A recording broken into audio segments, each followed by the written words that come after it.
Hey, this is Colleen with Anedot. Welcome to Anedot Learn, where we help you grow your organization through giving. Today, we're diving into the topic of Anedot donor IDs. This is a personal account that makes it easy for supporters to manage their giving across multiple organizations.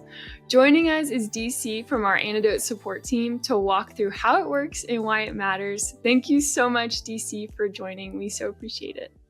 Absolutely. Thank you, Colleen, for having me. It's a pleasure to be here, and I'm stoked about what we're going to talk about today.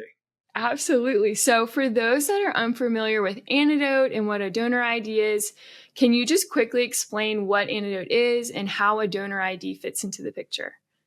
Yeah. So for Anedot, we are an online fundraising platform for not-for-profit organizations.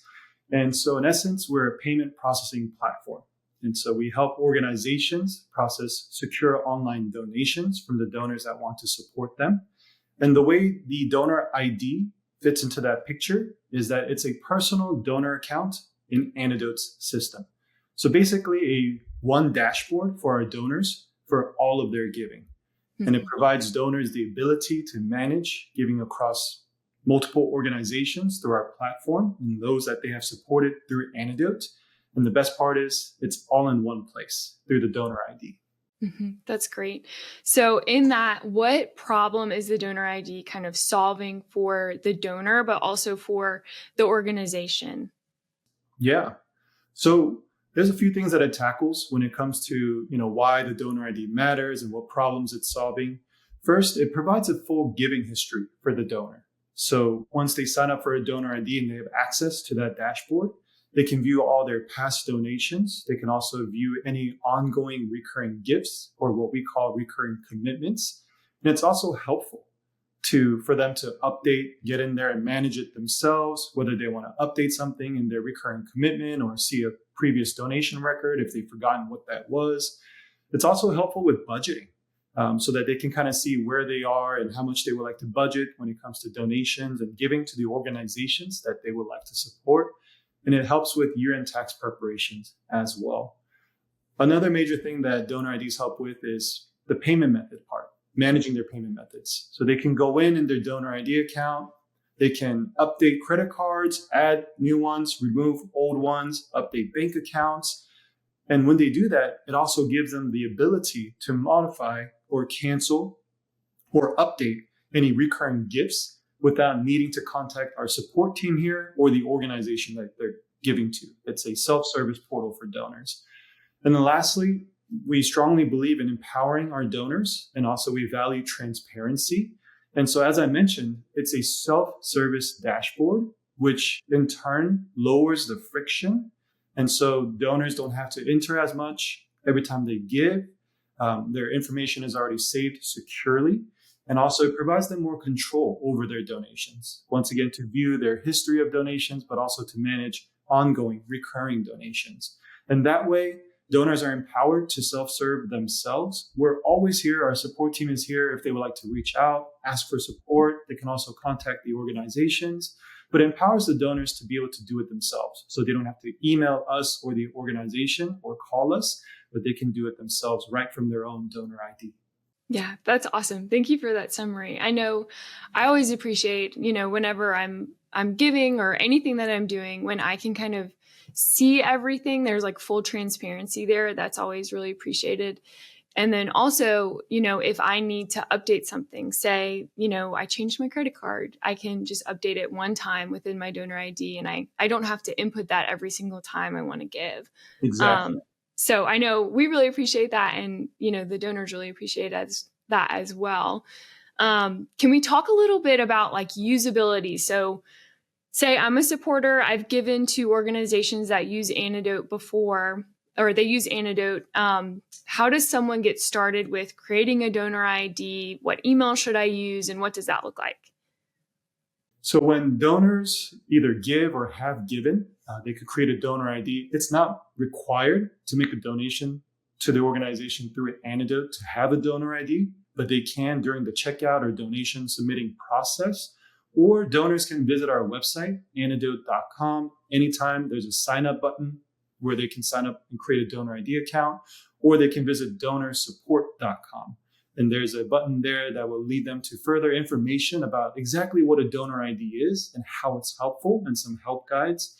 And one of the things that we do encourage is to actually use the same email address that they've entered, whether it's a previous donation or a new donation that they're making, to use that very same email address when signing up for their donor ID, because that's how their donation record and history will populate into their donor ID account. It's through the association via email. And so once they've signed in, once they verified their email and they're logged in, they can access their donor dashboard. And there's multiple tabs and things that they can do through the donor dashboard. They can go to their payment method settings to update, remove, or add any payment methods, as I talked about earlier. They can update or cancel any recurring gifts. And so, like, let's say a donor wants to change the payment method, or their name has changed, or they've moved recently, and so the address associated with their payment method or their personal address has changed. That's all doable, and they can change it, update it themselves through their donor dashboard. And other, personal information such as phone number, they can do that directly as well. And awesome. The best part is that if a donor uses the same email, so they could be giving to various organizations through Anedot, but as long as they use the same email when giving those donations, even though it's to a different organization, all those records will auto-populate into their donor ID. Awesome. That's so cool. I remember talking to a customer one time who actually had given to organizations who use Anedot. And when she signed up for her Anedot ID or her donor ID, she saw, I had given back in 2021, 2022, or whenever it might have been. And because she used the same email address to create her donor ID, it had all of that giving history tied to it too, which was pretty cool. So, I know that's really appreciated. And when we're talking about it and we're thinking about it, it sounds a little bit like Apple Pay or Google Pay, but for charitable giving. How would you say it compares, or what does that kind of look like? It's similar. It's the same idea, just like Apple Pay, Google Pay, and other charitable giving platforms like that. It's secure, it's streamlined, it makes it efficient. Easy for the donors, and the best part is it's self-managed, and so it's very similar to that. And they can update information just like those accounts, help them make the donation in an easier, more secure way. Yeah, I love that, and it just saves money. It makes things. It kind of deters friction, so it makes it easier to give. I love that. For sure. So how does this help both sides? We talked a little bit about how it helps donors and organizations, but can you kind of expound upon that? How does it help both the donor and the organization? Yeah. So first, for donors, it's really convenient. Mm-hmm. It's really convenient. It's also transparent. As I mentioned, It's secure, it's private. And so the donor's data is never shared between the different organizations that they give to. And it also makes it really easy to give to the organization and their mission that donors care about and support. Because once they sign into their donor ID, they don't have to, enter information such as personal information or payment information every time. But if it's saved securely and privately through their donor ID account, they just log in, visit the donation page, and boom, they can click the amount, figure out any other required fields, and they're good to go. And so really for donors, it's about ease and it's about convenience, making it simple and yet highly secure. So we encourage donors. Like I said, it's not required, it's not mandatory to have a donor ID, but it makes just everything a lot more streamlined and easier on their end. And for organizations, it really comes down to they can spend less time answering support questions or things that donors could possibly do on their own, so that they can focus more of their energy on accomplishing their mission, realizing their vision, and upholding their values. And so we also want to make it effective and efficient for organizations when donors create a donor ID to be able to self-service themselves. And we've also seen across the board, when donors have a donor ID, there is a higher donor satisfaction and retention rate, because they are clearly able to see, when they gave, who they gave to, what they gave. And so it's not something that's like ambiguous, but it's clear for them as well. And so it helps with donor satisfaction. And like we mentioned, it really lowers the friction to give.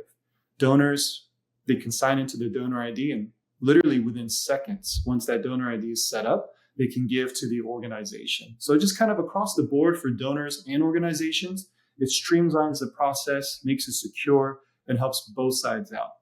Very cool. I can see how, when a donor chooses to create a donor ID for the organization, there's less friction there. So the donor doesn't have to, find their credit card, put their credit card information in, type in their address and things like that. So that likely boosts conversions. So, ease of use for the donor, and then for the organization, it's, higher conversions.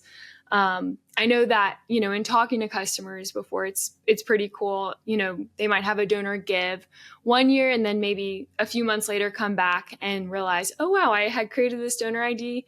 All I have to do is click the amount on the donation page now and click donate. So it's super easy, super streamlined and convenient, like you said. And I can totally see how it benefits, both the donor and the organization. I'm curious, can you walk us through kind of a real life example of how a donor might use a donor ID? Yeah, I like to think of kind of going off of what you just shared, Colleen. A donor ID is kind of like a giving journal for the donor. And so let's say, for example, a donor would like to give to an organization, and we'll call that, for example purposes, Organization A through Anedot. So during the process of giving to that first organization, the donor can create a donor ID. And then later on, maybe a few months or a year later, they decide to give to a different organization. We'll call that one Organization B.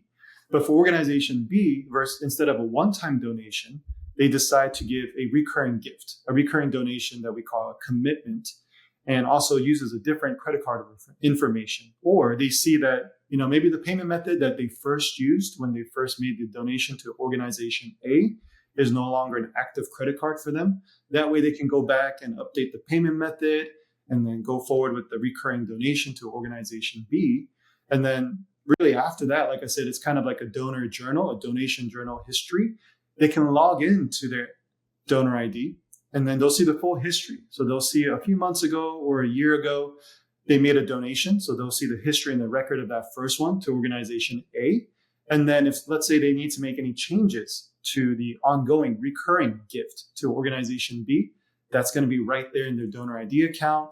They'll be able to update any information that they need and then access their records. And so really, like a journal log, they'll be able to go back, past and present, and be able to make any updates or changes, or even sometimes identify, like given a donation a year ago, a lot can happen in a year. And donors, they sometimes forget, like, oh, like, what was this? What did I give to before? And so it kind of, jogs their memory, helps them because it's, once again, securely stored in their donor ID.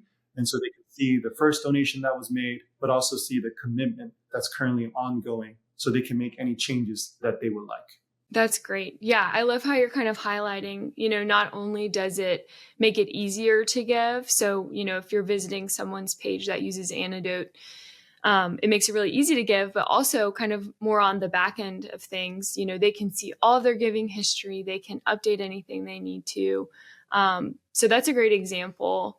I know, if someone's listening to this and they're like, I give to a lot of organizations that use Anedot, I'd like to create a donor ID. What would be the instructions that you would give them to create one? Let's do it. This is the fun part. So let's say they've already given through one of our secure Anedot donation pages to the organization. They, as I mentioned, they can go to anedot.com and click the sign up button, or they can go to donorsupport.com as well. And they just have to set up a donor ID, enter their name, their email, a few more details, and they'll get that donor ID created. And what ends up happening once they create that donor ID is that they'll get a verification email. It's a security step just to make sure that it's going to the proper email and that it really is the donor that's creating that donor ID. So as soon as they verify that email, that in turn will auto-populate all the donation records and the history of their giving that's associated with their email that they gave with and that they signed up with. Awesome. So that's what donors can do, whether they're given already or not. They can sign up for a donor ID. And for organizations, we encourage promoting the donor ID experience. So let's say you want to send like an email blast or let just kind of donors know, hey, like, thank you so much for your support. By the way, there is a service called a donor ID that you can sign up for And so that can also boost adoption and also help donors to realize like, hey, maybe I don't have to, or I don't need to contact the organization to update a payment method or do all these other updates, but I can do it myself. So the organization can communicate that. And we can also maybe suggest putting that on a thank you page. So donors receive a thank you note after giving their contribution, or even through the organization's website. You can talk about the donor ID experience and steps to sign up for one. And so hopefully that boosts adoption across the board, and all the pros that we talked about earlier, or that streamlines the process, that's secure, that's efficient, saves time, saves money, that makes it easy for donors, that decreases friction so that they can give to the organization. Yeah, I think organizations and donors both will benefit from having a donor ID experience. For sure. It sounds like a win-win, explaining it and understanding it. It sounds like such a win-win. I think really the only reason someone wouldn't sign up is because they don't understand or realize the benefits of having one. So it's invaluable to have you explain this to us. So thank you for that. To wrap it up, what's one thing that you would want donors and organizations to remember and take away from this about a donor ID? So a donor ID is a secure donor-owned dashboard for managing giving and their payment information. And secure is something that we highlight because it is really secure, but it's also empowering, like we mentioned, because donors can do it themselves. And so that's one thing that I would like to share. And just to close off, kind of in summary, it's really about convenience, transparency, peace of mind because of the secure aspect, but also because it lowers that friction, lowers the barrier to give. There's really no extra burden on the organization nor the donor. And I love it because it's free. Yeah. There's no payment involved in creating a donor ID. There's no monthly fees. There's no any associated fees with the donor ID. It's completely free. So it's a tool, it's an account, a dashboard. Like I mentioned, it could even be a journal of their donation history through Anedot to the organizations that they love and support. And so, yeah, we would love for donors and organizations to just use it and then benefit from it from both sides. Awesome. I love that. That's so great. And I know, we're so grateful for you just coming on and explaining this to us. And if anyone has questions, they can email us at help@anedot.com. So thank you again, DC. I so appreciate your time. Absolutely. It's been such a pleasure, Colleen. Thank you for having me on. Thank you.